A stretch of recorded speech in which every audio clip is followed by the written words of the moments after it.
দিনভর নানা ঘটনা দুর্ঘটনার মধ্য দিয়ে দেশ জুড়ে শেষ হয়েছে ত্রয়োদশ জাতীয় সংসদ নির্বাচনের ভোট গ্রহণ।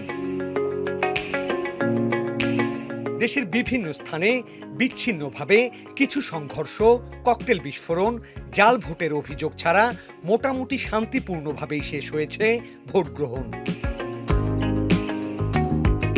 বিকেল 4:30টার পর সারা দেশে শুরু হয়েছে ভোট গণনার কাজ।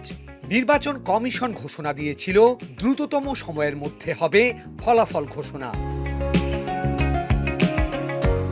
চলছে ভোট গণনা আর অপেক্ষায় সারা দেশ। জনগণের ব্যালটে গঠিত হবে নতুন সরকার। আবার জমে উঠবে 18 মাস ধরে নীরব নিঃশব্দ থাকা সংসদ ভবন।